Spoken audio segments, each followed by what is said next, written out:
उपस्थित समस्त आश्रम अंतेवासी साधक साधिका माने एवं जदि कई शत्रुमंडली अच्छा समस्त को शुभेच्छा जनाऊँ। यही पवित्र शुभेच्छाटी मोर नुहे यह अनंतर अगणित मनीष अगणित पशु पक्षी कीट पतंग सृष्टि ये शुभेच्छा अनंतर मु जड़े साधारण मनीष मु कौन शुभेच्छा जन तेरे शुभ बांछा कर समस्तंकर मंगल हो यहीटा किंतु मु करी एटा मो दायित्व। तेरे कथाटी होची गतकाली कही सत्संग मनीष जीवन पाई नित्यांत जरूरी। ये जीव साधु संग बिनु ये जो पदटी लेखा है यह प्रकृत यदि आम ताको लिखा ये जीव सत्संग बिनु लभी न पारे मोर तनु। स्त्री शूद्र पतित चांडाले तरंती सत्संग बेले। सत्संग रे समस्ते समस्तंकर पूर्ण अधिकार अच्छी। शुणा लोकर अच्छी कहवा लोकर अच्छी पचारिबा लोकर भी अच्छी। आमे सत्संग जो सभा समिति करुचु घंटा 2 घंटा से कथा अलग से नानादी उपाख्यान ता सहित विभिन्न शास्त्रर उदाहरण दे आम लोक घंटा 2 घंटा किसी कथा शुणापी चेष्टा करुचु। किंतु सत्संग जे 2 घंटा हेले सत्संग जदि 5 मिनिट भी हुए हमर हाथर आंगुठी होउची 5 यदि 5 मिनिट है 2 हाथर आंगुली 10 जदि 10 मिनिट भी आमे 5 मिनिट बा 10 मिनिट जदि आमे टिके सत्संग करिबा ताले सेटा मध्य आम जीवन को उद्धार कर। भागवत लेखा अच्छी ये घोर मायामय कल्पे जीव उद्धारु गुरु रूपे। यह जदि सत्य ताहले जो माने गुरु करिसंती दूर रे अछंती किंतु गुरु करिसंती गुरु करि नहंती शास्त्र को भल पाउचंती। जो माने गुरु को निकट रे अछंती बा अंतेवासी भाव रे अछंती अंतेवासी भाव रे अछंती जदि से माने 5-10 मिनिटिया कि 15 मिनिटिया सत्संग को सत्संग पाई समय दे न पारंती ताले कौन पाई आमे गुरु ग्रहण कले कौन पाई आमे दीक्षा नले कौन पाई आमे गीता भागवत रामायण शास्त्र पाठ कले। रामायण रे आपन देखिए केते सत्संग है। राम जो 14 वर्ष जंगल रे अरण्य रे बुलुले से कौन फलमूल खाऊले झरणा देखुले विभिन्न साधु सन्त मानक आश्रम को जाऊले एवं सेठी सत्संग ही होता।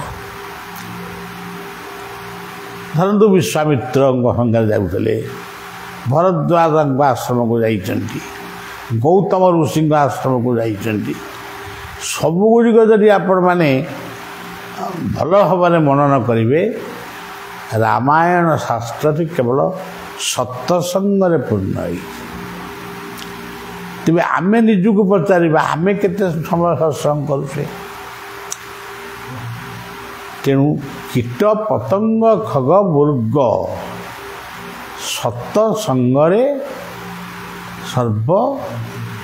କୀଟ ପତଙ୍ଗ ଖଗ ମୃଗ ସତ୍ସଙ୍ଗରେ ସର୍ବମୁଖ୍ୟ। ତେଣୁ ଆପଣମାନେ ନିଶ୍ଚିତ ଭାବରେ ଧ୍ୟାନ କରନ୍ତି। ଆଖିଟାକୁ ବୁଝିଦେଲେ ଧ୍ୟାନ ହେଇଗଲା। ତା ନାଁଟା ସିନା ଧ୍ୟାନ, କିନ୍ତୁ ଆଖି ବୁଝି ଦେଉଛନ୍ତି ଯାହାଙ୍କ ପାଇଁ, ଯେଉଁ ଇଷ୍ଟ ବା ଗୁରୁଙ୍କୁ ମନ ଭିତରକୁ ଆଣୁଛନ୍ତି, ସେ ସତ୍ସଙ୍ଗ ହେଇଗଲା। ତା ନାଁ ଖାଲି ଧ୍ୟାନ ବୋଲି ଆମେ କହୁଛୁ। ଆଖି କିଛି ସମୟ ବୁଝିବା ପରେ ଆମର ମନ ହେଲା ଦୁଇ ହାତରେ ତାଳି ମାରି ଟିକେ କୀର୍ତ୍ତନ କରିବା। ଏଇ ଯେଉଁ ଦୁଇଟି ଯାକ ହାତକୁ ଆମେ ଯୋଡ଼ିଦେଲେ, ଆମ ହାତରେ ମୃଦଙ୍ଗ ନାହିଁ କି ଗିନି ନାହିଁ, ଝାଞ୍ଜ ନାହିଁ କିମ୍ବା ହାରମୋନିୟମ ନାହିଁ, କିଛି ନାହିଁ। ତାଳିରେ ଯେଉଁ ସତ୍ସଙ୍ଗ ହେଲା, ଯେଉଁ କୀର୍ତ୍ତନ ହେଲା, ସେ ହେଉଛି ସର୍ବୋତ୍କୃଷ୍ଟ ସତ୍ସଙ୍ଗ। ଗଛରେ ପକ୍ଷୀମାନେ ବସିଛନ୍ତି, ତାଳିଟିଏ ମାଇଲେ ପକ୍ଷୀମାନେ ଉଡ଼ିଯାଆନ୍ତି। ଆପଣ ଦେଖିବେ ମହାପୁରୁଷମାନେ ଆକୁ ବହୁତ ସୁନ୍ଦର ଭାବରେ ଦେଖିଛନ୍ତି। ସେ ଠାକୁର ଅନୁକୂଳ ଚନ୍ଦ୍ର ମଧ୍ୟ ଏଇ ପୁଣ୍ୟପୋଥିରେ ଏଇ କଥାକୁ ମଧ୍ୟ ସେ କହିଛନ୍ତି।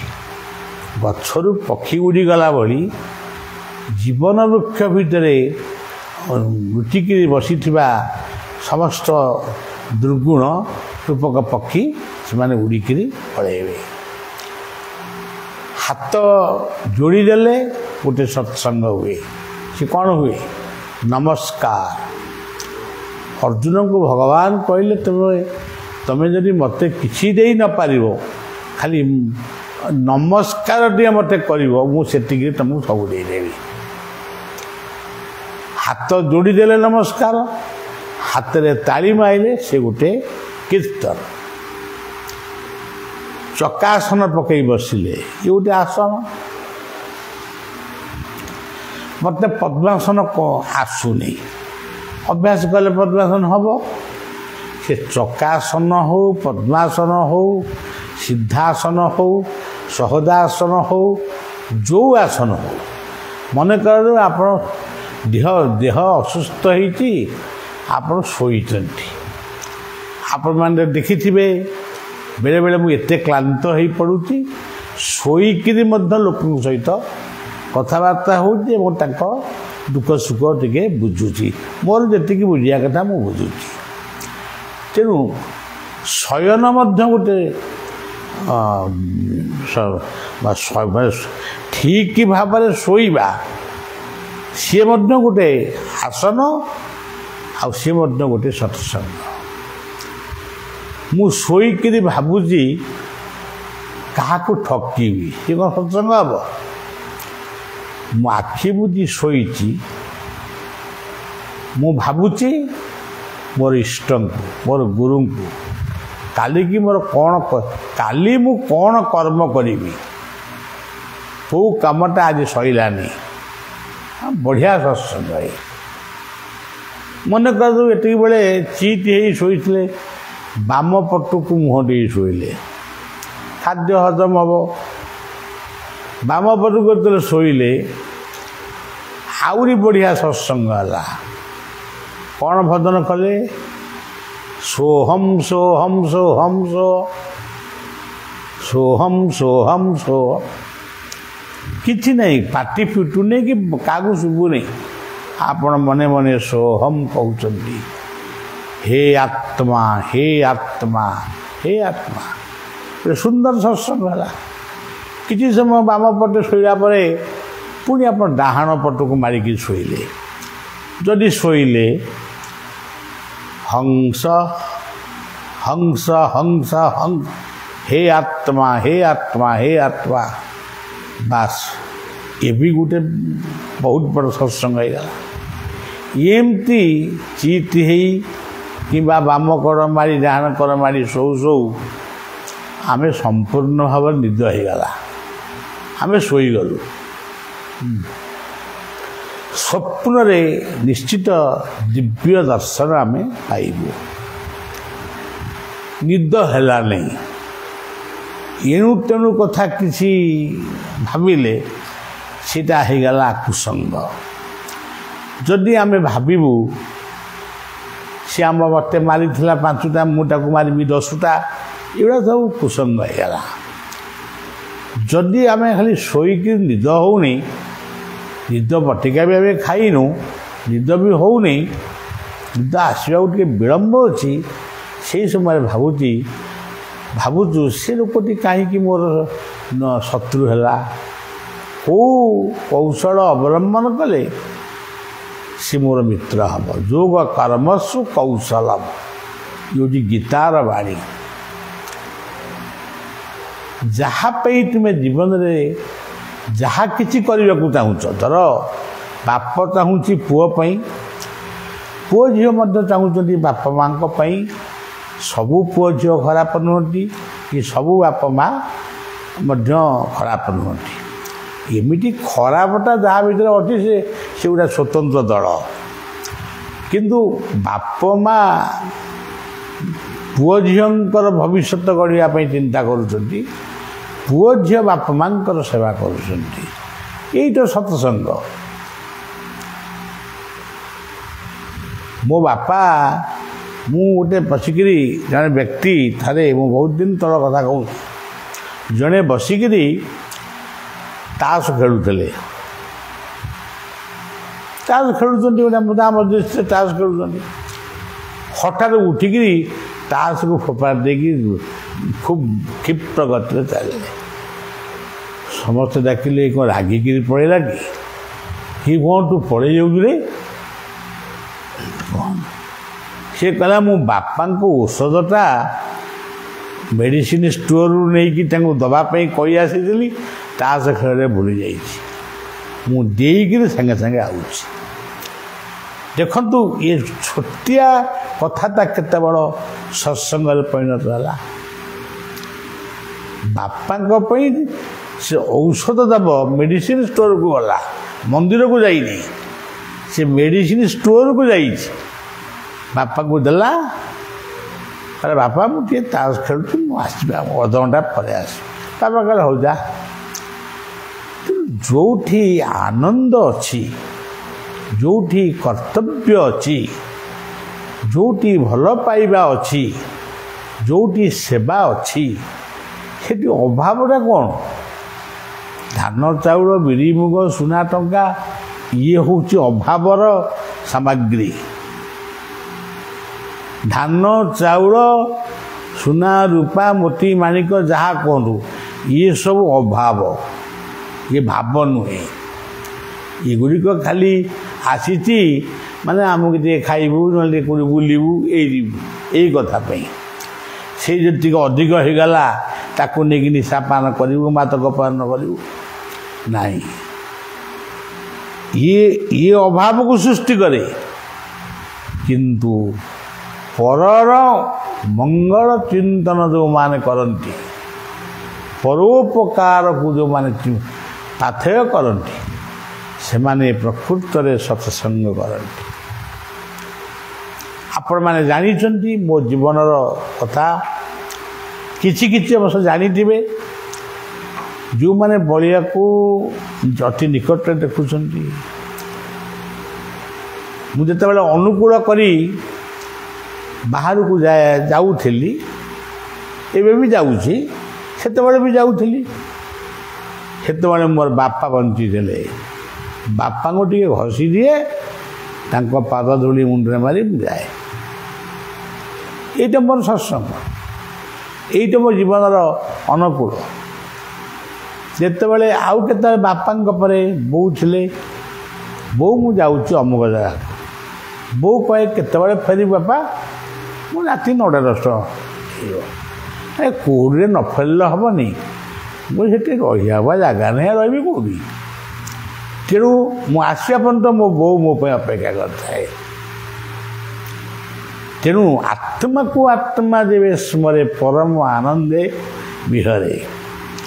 କାଲି ଗୋଟେ ମା ନିରାକାରପୁର ଅଞ୍ଚଳରୁ ସେ ମାଟି ଆଇଥିଲେ।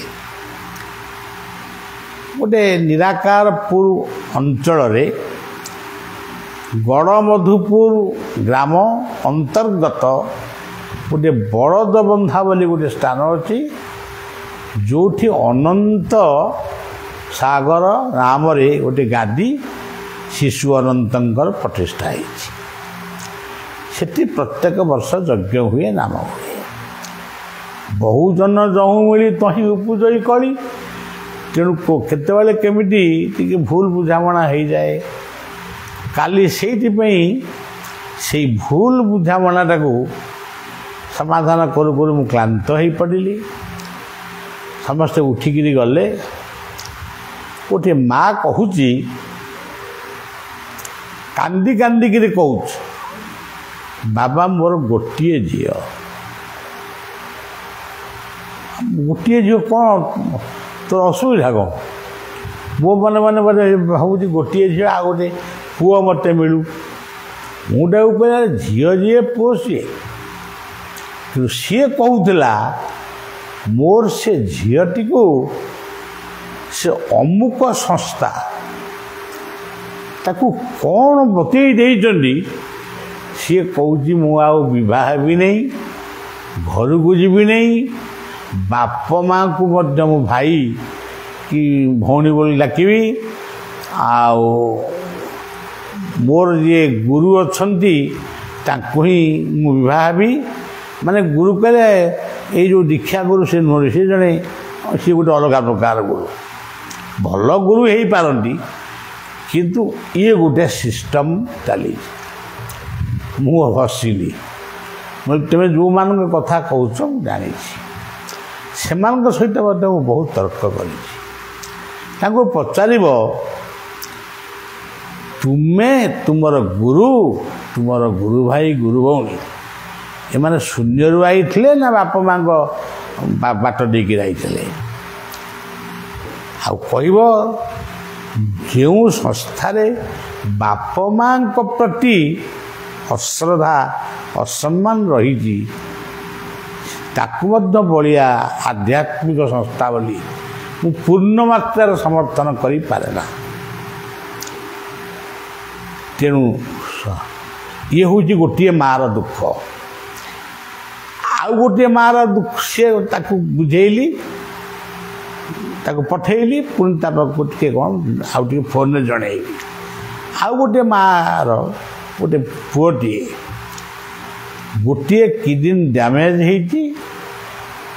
ସେ କିଡନୀ ଗୋଟେ ଡୋନେଟ୍ କିଡନୀ ମାନେ ଲଗେଇଛି, କିନ୍ତୁ ଆଉ ଗୋଟେ କିଡନୀ ଭଲ ଅଛି। ସିଏ କହୁଛି ଭଲ ଅଛି, କିନ୍ତୁ ପିଲାଟା ଟିକେ ବାଚାଳଙ୍କ ଭଳି ହେଉଛି। ସେ ପିଲାଟାକୁ ମୁଁ ଦେଖିଦେବା ପରେ ମୋ ମାନସିକ ଅବସ୍ଥା ବି ଭଲ ରହିଲାନି। ଖୁବ୍ ଅଳ୍ପ ବୟସର ପିଲାଟିଏ। ତା ପୂର୍ବରୁ ସେଇ ଅଞ୍ଚଳର ଗୋଟିଏ ମା ଏଇ ରୋଗରେ ଗୋଟିଏ ପୁଅକୁ ସେ ହରେଇଥିଲା। ତେଣୁ ମୁଁ ପ୍ରଭୁଙ୍କୁ ପ୍ରାର୍ଥନା କଲି ମାଆର ଇଚ୍ଛା ପୂର୍ଣ୍ଣ କର, ତା ପୁଅ ଟିକେ ଭଲରେ ରହୁ। ତେଣୁ ସଜ୍ଜନ ଏଇ ତ ସତସଙ୍ଗ। ଆଉ ମୁଁ ବସି ସତସଙ୍ଗ କରିବି ନମଇ ନୃସିଂହ ଚରଣ ଅନାଦି ପରମ କାରଣ, ଆଉ କିଛି ରାମ ରହି ରାମ ଜୟ ଜୟ ରାମ, ନମଇ ନୃସିଂହ ଚରଣ। ମୋ ଭିତରେ ତ ନମଇ ନାହିଁ, ନମ୍ରତା ନାହିଁ। ମୋର ତ କାହାକୁ ନମସ୍କାର କରିବାର ନାହିଁ, କାହାରି କଥା ମାନିବାର ନାହିଁ। ସମସ୍ତଙ୍କ କଥାକୁ ଖାଲି ହସିକିରି ଉଡ଼େଇ ଦେବ। ଏଇଟା ଏଇଆ କହୁଥିଲା, ଯାଉନୁ, ସିଏ କ'ଣ ମୋଠୁ ବେଶୀ ଭଲ କହିବ? କିନ୍ତୁ ଜୀବନରେ ଏଇସବୁ ଭୁଲକୁ ସୁଧାରି ନିଅ। ଆଶ୍ରମବାସୀମାନେ ଆଶ୍ରମର ଅନୁଗାମୀ ହୁଅ। ଆଶ୍ରମର ପରିବେଶକୁ ଆଧ୍ୟାତ୍ମିକମୟ କର। ଆପଣ ଇସ୍କନର ଗୋଟେ ସଂସ୍ଥାକୁ ମୁଁ କେତେଥର ଯାଇଛି। ସମସ୍ତେ ଯେମିତି ଯାଆନ୍ତି ମୁଁ ବି ଯାଏ। ଯେଉଁଠି ତାଙ୍କର ଜଳଖିଆ ବିକ୍ରି ହେଉଛି ସେଠି ବି ଚାଲିଛି ହରେ କୃଷ୍ଣ ନାମ। ଯେଉଁଠି ଖାଇବା ପିଇବା ହେଉଛି ହରେ କୃଷ୍ଣ। ଗୋଶାଳା ହେଇଛି ହରେ କୃଷ୍ଣ ହରେ କୃଷ୍ଣ। ତାମାନେ ମଣିଷର ଗୋଟେ ଓଲିଆ ଗାଈକୁ ଯେମିତି ଗାୟାଳ ଜବରଦସ୍ତି ଶାନ୍ତ କରିବାକୁ ଚେଷ୍ଟା କରେ, ଠିକ୍ ସେଇଭଳି ସେମାନେ ମଧ୍ୟ ଚେଷ୍ଟା କରୁଛନ୍ତି ଲୋକଙ୍କୁ ସେଇ ପବିତ୍ର ନାମରେ ବନ୍ଧନ କରିବା ପାଇଁ। ମୁଁ କହୁନି ସିଏ ଭଲ ଆଉ କିଏ ଖରାପ। କାଲି ସେଇ କଥା ଆଲୋଚନା ହଉ ଜଣେ ବ୍ୟକ୍ତି କହିଲେ, ବୋଲେ ଆମର ଭକ୍ତ ଜଣେ କହିଲେ ବାବା ଆମ ଭିତରେ ତମେ ଆମେ ଏମିତି କ'ଣ ହଉଛେ? ମୋ ଘର ପାଖରେ ଠାକୁର ଅନୁକୂଳ ଚନ୍ଦ୍ରଙ୍କର ଗୋଟେ ସତ୍ସଙ୍ଗ, ସେଠି ତାଙ୍କ ଭିତରେ କେତେ ଭଲ ପାଇବା। ତେଣୁ ଭଲ ପାଇବାଟା ଆମ ଭିତରେ କାହିଁ ରହୁନି? ତେଣୁ ଭଲ ପାଇବାକୁ ରକ୍ଷା କରିବା ପାଇଁ ସେ ଠାକୁର ନିଗମାନନ୍ଦ କହିଲେ, ପରନିନ୍ଦା ପରଚର୍ଚ୍ଚା ରାଖ ବହୁତରେ। ତେବେ ନିଜେ ତ ବହୁତ ଭୁଲ କାମ କରୁଛ, ତେଣୁ ଅନ୍ୟକୁ କ'ଣ ନିନ୍ଦା କରୁଛ? ତେଣୁ ସଜ୍ଜନ ସତ୍ସଙ୍ଗ ଉପରେ ଗୁରୁତ୍ୱ ଦିଅନ୍ତୁ। ସାତ୍ଵିକ ଖାଦ୍ୟଟିଏ ଖାଇଲେ ଉଦର ବି ସତ୍ସଙ୍ଗ କରିବ। କଥାବାର୍ତ୍ତାର ଶୈଳୀ ରହିଲେ, କଥାବାର୍ତ୍ତାର ମଧୁର ଶୈଳୀ ଯଦି ରହିବ, ତାହେଲେ ପାଟି ସେଠି ସତ୍ସଙ୍ଗ କଲା। ମେରୁଦଣ୍ଡ ସିଧା ରଖିକି ଯଦି ତମେ ଧ୍ୟାନ କଲ, ମେରୁଦଣ୍ଡ ବି ସତ୍ସଙ୍ଗ କଲା। ମୁଁ କିଛି ଦିନ କିଛି କରିପାରୁନଥିଲି, ଦେହ ଖରାପ ହେଲା। ଏବେ ଟିକେ ଏକ୍ସରସାଇଜ କରୁଛି, ବ୍ୟାୟାମ ଟିକେ କରୁଛି ରାତି 4ଟା ବେଳେ।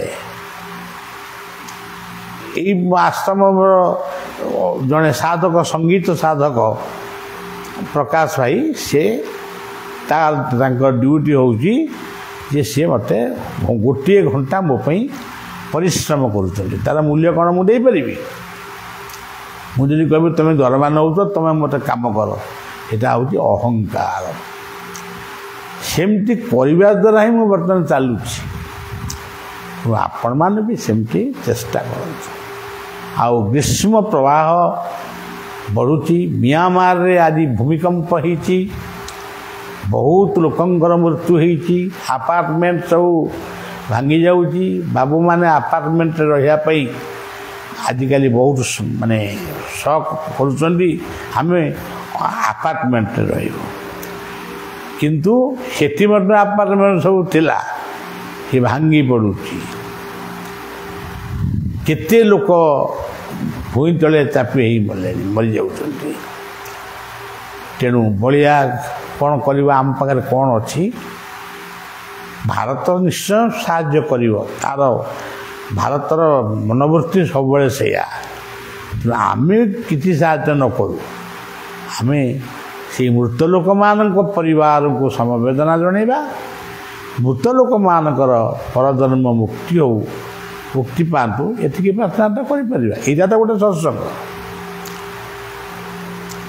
ସେଇଭଳି ଭାବରେ ଗ୍ରୀଷ୍ମ ତାପରୁ ରକ୍ଷା ପାଇବା ପାଇଁ ମୁଁ ଥରେ କହିଛି, ଆଜିକି 30 ବର୍ଷ ହେଲା କହୁଛି, କି କେତେ ବର୍ଷ ହେଲା କହୁଛି ମୋର ମନେ ପଡ଼ୁନି। ଗଛ ଲଗାଅ ଆଉ ବଞ୍ଚାଅ। ଗଛ ଗଛ ଗଛ ଆଉ ସବୁ ମିଛ। ତେଣୁ ଗଛ ଲଗାଅ। ଗ୍ରୀଷ୍ମ ତାପରେ ପିଲାମାନଙ୍କୁ ତୋରାଣି ପିଇବାକୁ ଦିଅ, ପଖାଳ ତୋରାଣି। ଓଡ଼ିଶା କଥା ମୁଁ କହୁଛି, ଭାରତର ସବୁ ଜାଗାରେ ତ ତୋରାଣି ମିଳିବନି। ତେଣୁ ତୋରାଣି ନହେଲେ ଫ୍ରିଜ୍ ପାଣି ନ ଦେଇକିରି ମାଠିଆ ପାଣି, କଳସ ପାଣି ତାଙ୍କୁ ପିଇବାକୁ ଦିଅ। ଯଦି ଅନୁକୂଳ କରିବାର ଅଛି ତାହେଲେ ଟିକେ ନାଲି ଚାହା ଅଳ୍ପ ଟିକେ ପିଇକିରି ଯାଅ। ତେଣୁ ଶେଷରେ ସେବକ ଭଳିଆ ଆପଣମାନଙ୍କର ସେବା ପାଇଁ କେବଳ ଦକ୍ଷିଣାଟିଏ ମାଗୁଛି ଗଛ।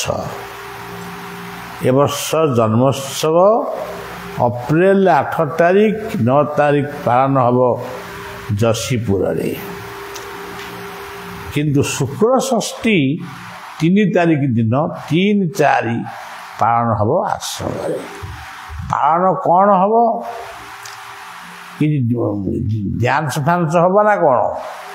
ସେସବୁ ପସନ୍ଦ କରେନି। ମୋ ବାପା ବୋଉଙ୍କୁ ପ୍ରଣାମ ଜଣେଇବି, ମୋ ବଂଶଧରମାନଙ୍କୁ ଟିକେ କ'ଣ ସମ୍ମାନ ଜଣେଇବି, ସେଇ ମୋର ଜନ୍ମଦିନ। ତେଣୁ ଆପଣମାନଙ୍କ ଭଳି ମୁଁ କେକ୍ କାଟିବିନି, ବେଲୁନ ଫଟେଇବିନି, କିମ୍ବା ଏଇ ଯେଉଁ ଛୁରୀ ଧରିକିରି କେକ୍ କାଟିବିନି, ଆଉ ମହମବତୀ ଜଳେଇକିରି ମହମବତୀକି ନିଭେଇବିନି। ତେଣୁ ଜୀବନ ପ୍ରଦୀପ, ଜୀବନ ହେଉଛି ଗୋଟେ ପ୍ରଦୀପ, ତାକୁ ଆମେ ନିଭେଇବା କ'ଣ? ଯେଉଁ ଦେଶରେ ଅଛି ତମେ କାହିଁ ତାକୁ ଫଲୋ କରୁଛ? ସେମାନେ ତ ଦୀପ ଲଗେଇବାକୁ ଅଗ୍ରସର ହେଲେଣି, ତମେ କାହିଁ ମହମବତୀ ଜାଳିବା ପାଇଁ ଅଗ୍ରସର ହେଉଛ? ସତ୍ୟନାରାୟଣ ପାଲା 5ଟି ଦେବତାଙ୍କୁ ପ୍ରାର୍ଥନା କର। ଗଣେଶ, ନାରାୟଣ, ରୁଦ୍ର, ଅମ୍ବିକା ଆଉ ଭାସ୍କର। ସର୍ବାଗ୍ରେ ସତ୍ୟନାରାୟଣ। ଇଏ ପାଲା ଯିଏ କରିବ, କି ପାଲାର ଗାୟକମାନଙ୍କୁ ଡାକି ଟିକେ ଚାମର ସେବା କରେଇବ, ସେ ବହୁ କଥା ସେ ପ୍ରାପ୍ତ ହେବ। ତେଣୁ ଏତେ ସମୟ ଆଉ ନେବାନି, ଏଇ ସତ୍ୟନାରାୟଣଙ୍କର ପାଲା ସମ୍ବନ୍ଧରେ କେତେବେଳେ ମନ ହେଲେ ପୁଣି ମୁଁ ଆପଣମାନଙ୍କୁ କହିବି। ଆପଣମାନେ ବହୁ ତାମସିକ ଆଡ଼କୁ ପଳେଇ ଯାଉଛନ୍ତି, କିନ୍ତୁ ଆମର ପାଲା, ଦାସକାଠି, ଘୋଡ଼ା ନାଚ, ଢୋଲକି ନାଚ ଏଇ ଯେଉଁ ଥିଲା, ଇଏ ସବୁ ଏବେ ବି ଅଛି, କିନ୍ତୁ ସିଏ ହେଉଛି ସମ୍ପୂର୍ଣ୍ଣ ଭାବରେ ସାତ୍ଵିକ ଗୋଟେ ସୁନ୍ଦର ସତ୍ସଙ୍ଗ। ଶେଷରେ ଆପଣମାନଙ୍କୁ ଶୁଭେଚ୍ଛା ଜଣାଇ ସେବକ ଭଳିଆ ରହୁଛି। ଆଉ କେଉଁଦିନ କିଏ ସତ୍ସଙ୍ଗ କରିବ ବା କହିବ ତା ସେ ଲିଷ୍ଟ ମଧ୍ୟ ମୁଁ କାଲି ଜଣାଇଦେବି। ଶ୍ରୀ ଗୁରୁ ବ୍ରହ୍ମାନନ୍ଦେ ନିତାଇ ବୋ ହରି ହରି ବୋ ହରି ହରି ବୋ ହରି ହରି ବୋ। ଓମ୍ ଶାନ୍ତି ଶାନ୍ତି ଶାନ୍ତି।